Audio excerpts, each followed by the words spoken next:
11 जून इस वक्त दिन के 1 बज रहे और रावलाकोट से आपको कुछ अपडेट दे देता हूँ। लॉन्ग मार्च रावलाकोट के मुकाम पे और एक और सान्या पेश आ गया। ये चौथा सान्या आज़ाद कश्मीर के अंदर पेश आ गया है। सुबह के वक्त रावलाकोट के अंदर दोबारा से फायरिंग करके तो 2 शहरियों को शहीद कर दिया गया है।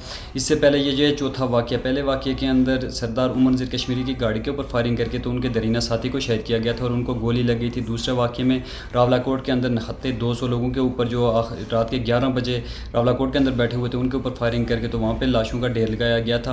और उसके अलावा तीसरा वाक़या कोटली के मुकाम पे पेश आया था, जहाँ पे वहाँ पे भी लाशों का ढेर लगाया गया। और चौथा वाक़या आज सुबह के वक्त पेश आया।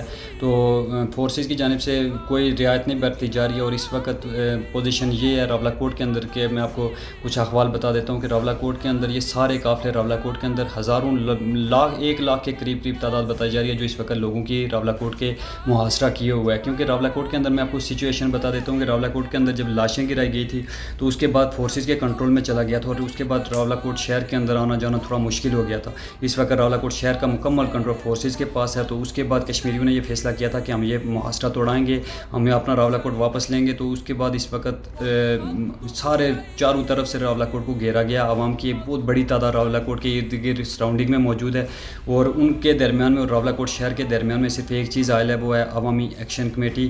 क्योंकि अवामी एक्शन कमेटी ने फैसला करना है कि शहर के अंदर हमने दाखिल होना है या हमने इसको बाईपास करने के बाद मुजफ्फराबाद की तरफ निकलना है। तो ये भी फैसला नहीं हुआ कि क्या करना है, लेकिन आवाम और इस वक्त रावलाकोट शहर के दरमियान में सिर्फ और सिर्फ अवामी एक्शन कमेटी के कोर मेंबरान दरमियान में खड़े हैं।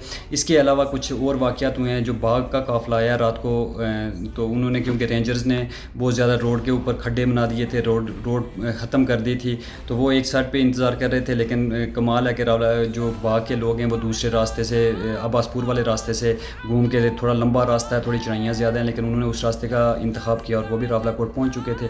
तो इस वक्त हज़ारों की तादाद में लोग रावलाकोट में 1 लाख के करीब बताए जा रहे हैं कि जो रावलाकोट के अंदर मौजूद है। और रावलाकोट के अंदर जो जज्बात हैं वो मैं आपको बता देता हूँ कि इस वक्त रावलाकोट की ख़वातीन को कंट्रोल करना मुश्किल हुआ है, वहाँ पे बच्चों को कंट्रोल करना मुश्किल हुआ है।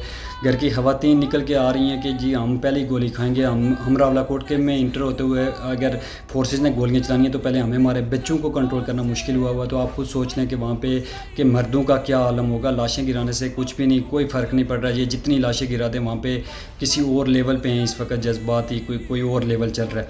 तो इसके अलावा मुज़ाकरात के हवाले से आपको मैं बता देता हूँ कि अवामी एक्शन कमेटी ने ऑफिशियली ये ऐलान किया है कि मुज़ाकरात हम, क्योंकि जमहूरी लोग हैं, मुज़ाकरात पे यकीन रखते हैं, मुज़ाकरात होने चाहिए। लेकिन उससे पहले मुज़ाकरात में जाने से पहले सबसे पहले जो हुकूमत पाकिस्तान और हुकूमत आज़ाद कश्मीर के सामने जो शराइत रखी गई हैं, सबसे पहली शर्त यह है कि ये जो काला दम और दहशत गर्दी वाला टैग है आज़ाद कश्मीर की अवामी एक्शन कमेटी के ऊपर या आज़ाद कश्मीर के लोगों के ऊपर, ये ख़त्म किया जाए। जितनी भी फोर्सेस बाहर से आई हुई हैं, रेंजर्स, FCPC, इनको आज़ाद कश्मीर से बाहर निकाला जाए। ये बैरूनी फोर्सेस को आज़ाद कश्मीर से इनखला इनका किया जाए।